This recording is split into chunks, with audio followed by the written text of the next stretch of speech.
I'm Kim Bailey, and for more than 30 years I've been a public speaking and presentations coach to business people just like you. Today I want to take a little bit of your time to outline for you the 7 easy steps that I can help you with to improve your public speaking skills so you can present your business in the best possible way. Now, as you well know, business presentations are an important aspect of being able to represent your organisation and to promote your business or your company. We need to ensure that our public speaking and presentation skills are as up to date as our business knowledge, as the message that you want to impart. In this guide, I want to show you some specific actions that you can take to help you be the best presenter possible. All of the information in the guide is based on my experience over these more than 30 years of coaching people from all walks of life to be better at public speaking and at technical presentations. So what are the 7 steps? Creating a great first impression, how to prepare and practice what you're going to say, writing your presentation, how to know if anyone is really listening to your presentation, what you can learn from other business presenters, your voice, how to love it and use it wisely, and what is your individual presentation style. So let's go through each of those very quickly for you, just a brief overview so you can get an idea of the sorts of things that I like to focus on.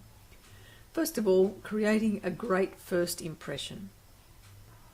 Human beings judge others in the first 90 seconds of their initial interaction. This means you've got less than 2 minutes from when you start your presentation to make a positive impression on your audience. Otherwise, they're just not going to listen to you. After that, you can certainly still impress them, but their initial reaction will flavour or affect the amount of attention they pay and the overall interest they show in your presentation and what they take away from your presentation. Think about TV or radio advertising. How long does the advertiser wait before trying to make an impression on you? And it's certainly a lot less than 90 seconds. How long do you stay focused on advertising if that impression is not favourable? Do you just flick the ad? Do you just flick the channel? Do you just switch off and not listen to it? In fact, the majority of advertising is a lot less than 90 seconds. The first impression you make, and this is true even when your audience thinks they know you or have seen you talking in public before, sets the tone for your presentation. It should put your audience at ease, let them feel that they know you and want to see and hear what you have to show or to tell them. Your audience needs to know you, to like you and to trust you for you to successfully get your message to them. It's just no different to promoting a product or selling a service. Listen carefully to the introduction made for you when you're presenting. There may well be something in it that you can respond to immediately. This shows your audience that you are not performing an automatic presentation, that you're actually thinking about them, you're there in the moment with them.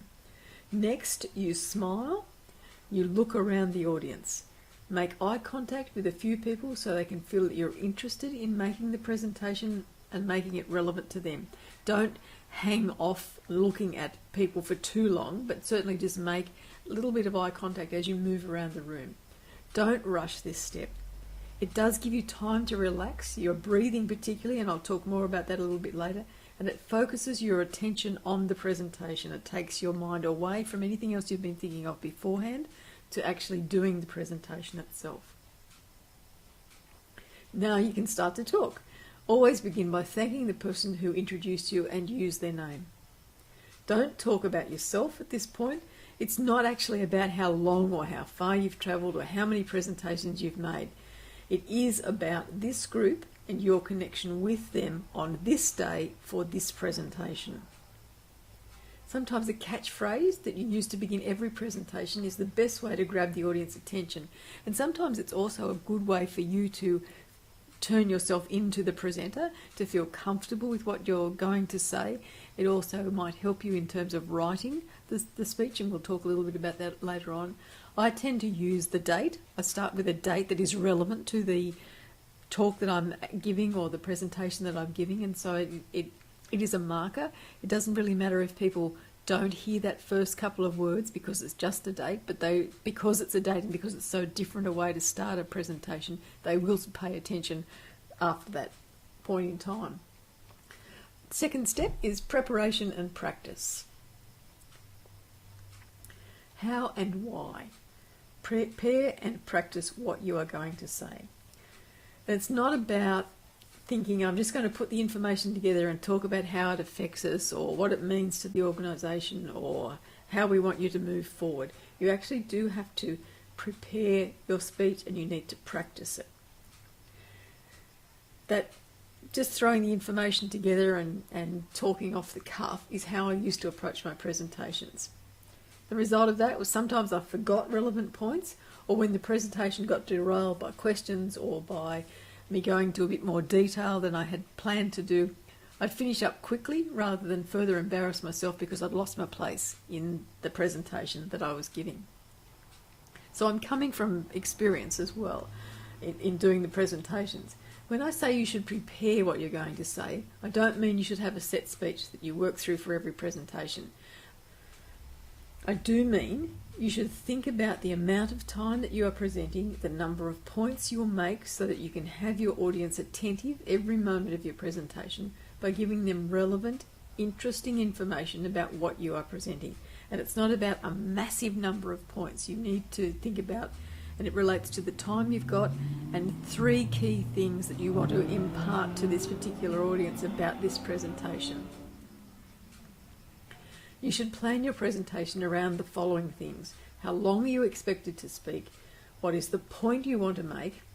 And who or what is this presentation for? Now, those are the things that should be in the back of your mind when you're planning the presentation so that you make it focused. So we'll look first of all at how long you're expected to speak. If it hasn't been made clear to you, you need to ask. It's not just enough for organisers to say, oh, we'll fill in this hour or so. You need to know how long your particular presentation is to last so that you can tailor the information to that time frame. What's the point you want to make? Think about all the area of information you could cover, then break that down into points. Sort these points into a logical order of development that is reflected by the flow of your presentation. So you might start with history, then the current position, and then the future direction. So it's that sort of development of information. So it might be, we're here, this is where we're going now, or this is what's happened in the past, these are the things we've tried, this is where we are now currently, and this is the fine-tuning that we want to go. It's a logical progression of information that you're imparting. Who and what is the presentation for? Now, you might think that this is not really relevant in terms of the preparation, but it is, because you need to consider the occasion of your presentation and the theme, if any there is. Maybe it's part of a conference, maybe it's part of a development plan, whatever else it is. You need to make sure that your presentation and your information is relevant to the theme and to the audience.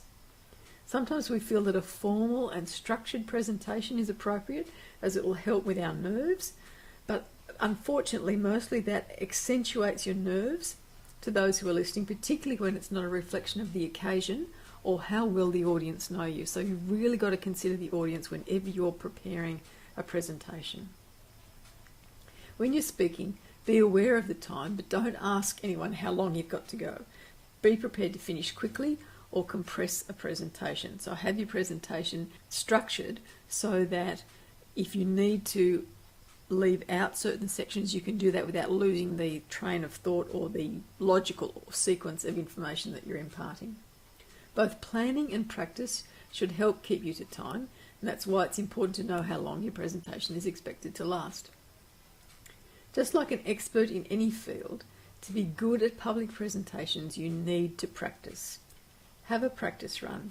Wear the clothes you have chosen for the event when you're practicing your presentation, because it might be that they're not as comfortable as you thought. When you're doing a presentation, it might be that they move around too much, that for women particularly, that the jewellery or your earrings move, and you didn't really consider that was the case because you've never thought of it in those terms before. So I always recommend that you wear the outfit that you're going to wear to present. And for men, the most common thing I see is that when they're not used to wearing a suit coat when they're presenting, they're used to being in shirt sleeves, and they think that for a presentation they've got to wear the coat, and when they get the coat on they feel uncomfortable and restricted and constricted, and they don't move their arms, they don't talk as naturally as they would normally, and so the audience knows that you're not quite the person that they normally see.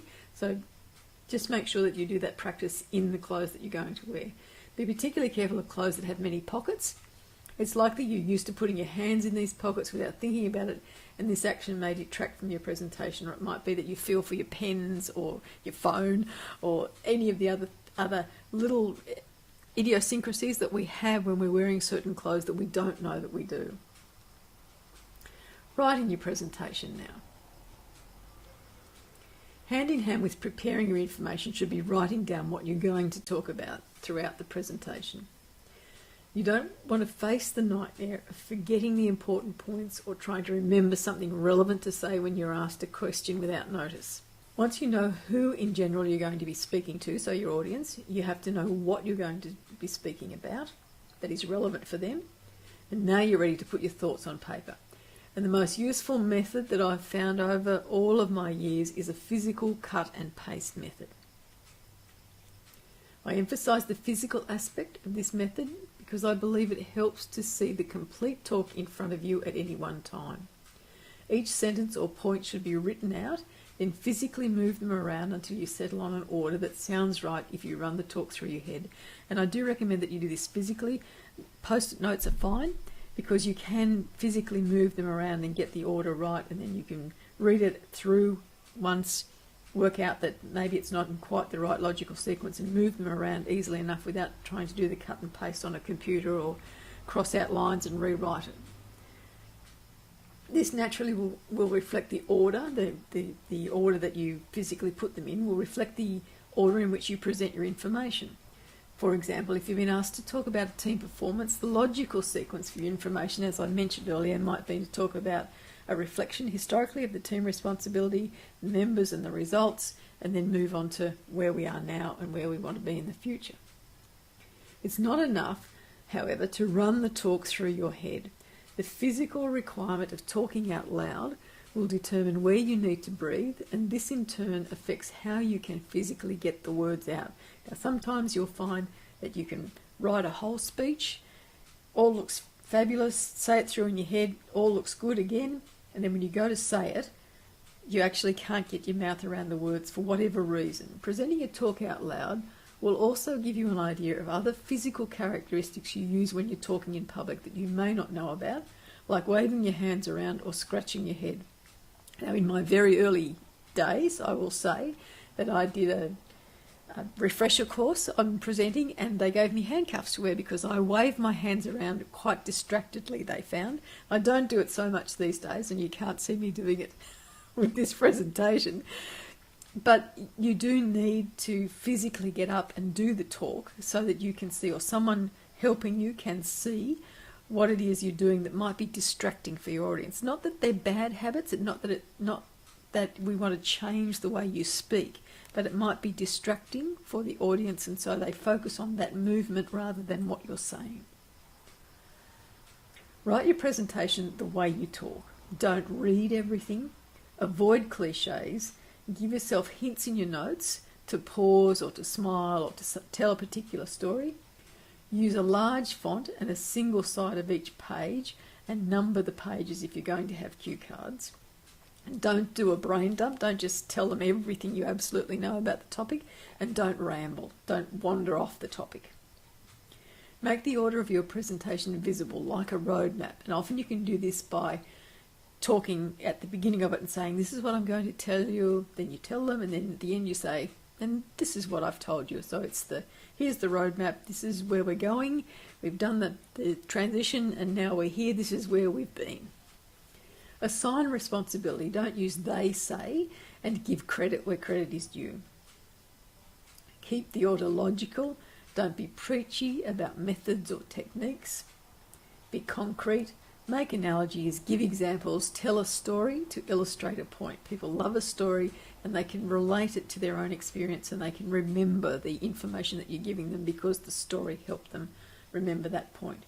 Reiterate your major points. Don't fade away. Your last sentence should be one of the strongest sentences that you have in your presentation, a call to action if you like. Now, how do you know if anyone's really listening? At the same time you're thinking about the length of your talk, you should be thinking about the audience, about who will be listening. Regardless of the size of the audience, you need to answer 2 questions to get yourself started thinking about your audience. Why are they there and why are you there? So why are you presenting to them on this particular occasion? You need to think about who will be listening and how best to have them think about the information you want to impart. You also need to consider the level of knowledge of your audience, and your audience is the reason you want to make a success of your presentation. So you must ensure that your style, your vocabulary and your message match the audience so they have the maximum opportunity to understand you and to take on the information that you're giving them. Body language is the easiest, non-invasive method of assessing your audience. Look for heads nodding in agreement, front-facing seating as opposed to side-on their chairs. Resting a chin on a hand can indicate interest in your information. It's the classic thinker pose from the sculpture. Arms folded across the chest might indicate that your message is not being received or not being well received. And it might not be you, it might be some other incident that's happened and their minds are closed off to any information today. What can you learn from other business presenters? We might feel that we're more comfortable learning from a particular presenter. And why is that? You know, from your own experience when you've been to conferences or to presentations and you prefer one presenter over another. Because their presentation style provides us with all the information we need, and this information is relayed to us in a way we can comprehend. So how can we learn from this and apply it to our own presentations? When you observe other speakers, you learn about their styles and their methods. Don't limit yourself to observing only presenters you enjoy. Compare the characteristics of the presentations you enjoy and those that don't meet with your approval. See if there are characteristics you might be in the habit of using in either one or the other. So when you're looking at the positives, you look at the ones that you might be able to incorporate in your presentations, and when you're looking at the negatives, you want to look at your own presentation and make sure that you're not doing any of those things. So review your own presentation style as it relates to the characteristics you like or you don't like in a presentation. Now on to your voice. And I've called this How to Love It and Use It Wisely, because I want to know whether you really know what your voice sounds like. And the simplest way is to leave a telephone message or to do your voicemail introduction on your phone and then replay it. And there's absolutely no point in blaming the machine, because that is what you sound like to others. By far the biggest area of concern that I've encountered in my years of experience in coaching people is what people think of the sound of their own voice. And really, myself included, I have yet to find someone who says, that sounds really good, I like my voice. Speaking well involves many, if not all, of these characteristics. Pace should be slower than normal conversation. The pitch, a high pitch, comes from shallow breathing, so you should try and get your breathing a little bit lower down in your chest, and I'll talk a little bit about that later. Tone, it's not what you say, it's how you say it. And the volume, not shouting, but projection as a result of a good breathing pattern. Pausing allows focus on what has been said or is about to be said. A pause is very effective in any talk. It clears your head and it gives you time to take a steadying breath. Now you remember back to the classroom when the teacher stopped talking? Everyone stopped what they were doing or what they weren't doing and waited for the next little bit of information. So the same thing is going to happen to your audience now. It keeps your audience listening for the next piece of information you impart. So what's your individual style? This is one of the most important aspects to master so that you can be a confident business presenter. Because without a style of your own, you will appear to be one of those cardboard cutout speakers on automatic with no thought of the audience or the topic. We all need to develop our own presentation style, a style that is a reflection of us, not a way just to put on a show. You need to develop a style that reflects the qualities in you that you want the audience to appreciate in the context of the business presentation you are making. Style is not just the words on a chosen topic. It's a combination of presentation, content, and delivery. Now, you need someone to help you recognise your style. And you've found it when both of you are comfortable with the actual presentation of the material, regardless of the content. So what you're looking for when you have someone watch your practice run is that they're comfortable with the way that you presented, the way that you spoke, not so much what you said. It's not about the content, it's about how the message came across. Let's talk a little bit about nerves. Nerves are the very reason that we don't want to speak in public. And I cannot tell you how often I have heard, I get too nervous, I feel sick at the thought of it, I really just can't do it. No matter how often you speak, how well you know the topic, how well you know the audience, how well you are prepared, or how often you have practiced this particular presentation, you will get nervous. I still get nervous, and I do this for a living. The answer will probably look too simple, and it is simple. You need to focus on the message, not on the delivery vehicle.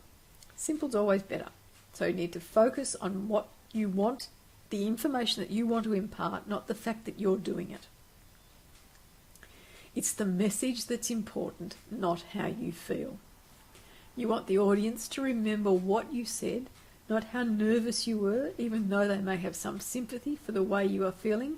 And in a lot of cases, they won't even know that you're nervous. If you've done all of this preparation beforehand and practice beforehand, you do your presentation, and they'll come up to you afterwards and say, that was great, I got a lot of information out of it. They don't come up to you and say, gee, you look nervous, or how nervous were you? It's just not going to happen. Very rarely does anyone notice that you're nervous. Only you notice that.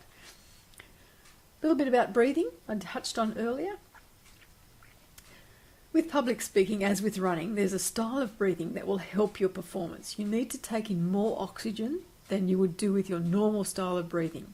This will settle your nerves, but also, and more importantly, it will provide you with extra voice power, voice control, and voice projection.